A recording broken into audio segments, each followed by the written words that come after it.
Hey guys, so I'm back from a 3-month hiatus to talk about classic Doctor Who with my favorite classic Doctor, John Pertwee. So this is Tale of the Autons, written by Robert Holmes. It starts off season 8, and I have this nice Blu-ray set of the entire season, I gotta say.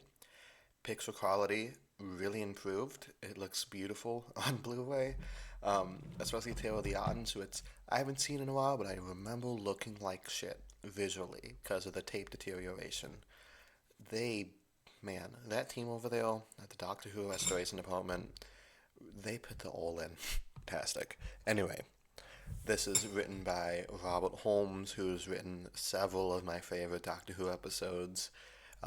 This is not his best script, but it's far from his worst script. You know, looking at you, Crotons, pirates. It reintroduces the Master, it introduces, no, it reintroduces the Autons, introduces the Master, and introduces the great Joe Grant, who I've met once at a con, Katie Manning, and she is very nice.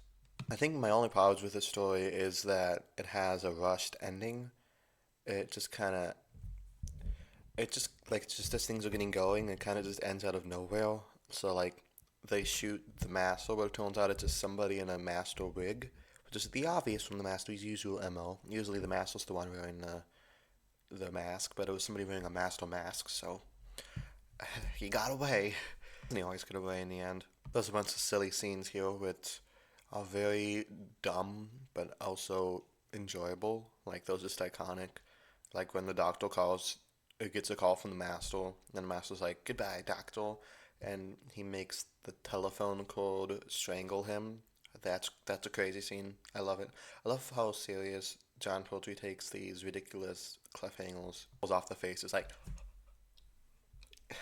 it's comical, but also terrifying at the same time. Like, imagine if your phone did that to you. It tried to kill you like that. The Autons, despite being called Tale of the Autons, they aren't a huge presence in the story the same way they were in Spearhead from Space. But there are still a couple crazy scenes with them. Like there was that creepy, like, demonic doll thing that kind of wobbles around and kills people. That's creepy as fuck. That thing is so fucking creepy. It's like the original Chucky. I swear, that is so creepy. Does it look ridiculous? Yes. Does it have really bad green screen? Yes. But I think the fact that it looks fake adds to it because it is made of plastic, like the monster actually is just made of plastic. So it adds to the creepiness factor of it. And I feel like the story is making a political statement about how we over rely on plastic, even though that's not good for the environment. So it might be slowly killing us, but in the story, it's like, what if it just straight up killed us? The best part of the story, though, is the master. I love Roger Delgado's performance as the master. While John Sim is kind of annoying and flamboyant and silly, Roger Delgado plays it completely straight. Like, yeah, there's some funny moments with him, but it comes more as like this cold, menacing, calculating version of him. And the worst part is, you kind of like the guy. He's so charming that, like, if he wasn't an evil mastermind trying to take over the world in every episode, I'd hang out with him. He seems cool. But he is such a great character. I'm glad he's been introduced.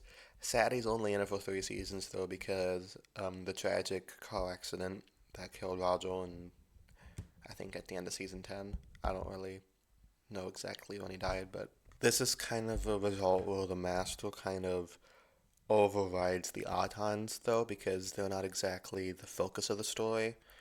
Um, so it's been a while since we've had a real Auton focused episode in Doctor Who, now that I come to think of it. Last time it was like Rose back in series 1. By the way, I'm recording these months in advance, so if they pop up in the new Doctor Who season with Shudigawa, I'll be eating my foot. But I wouldn't know that because this is being released afterwards. I do love the directing. It's just they make it seem like this spy thriller, like a James Bond movie or The Avengers almost.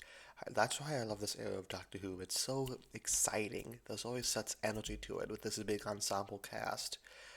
Katie Grant gives a great performance as Jill Grant.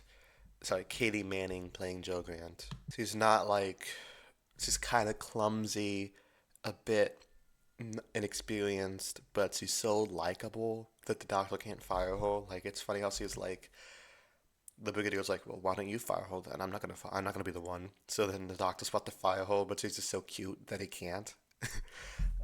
They have such a strong relationship and it builds throughout the whole time on the show. And I really like that. You could tell that Katie and John really got well behind the scenes. Yeah, thank you guys for watching. Let me know what you guys thought of the tale of the Autons. And I'll be back next week to talk about the mind of evil. Ooh, another great story, by the way. Until then, peace.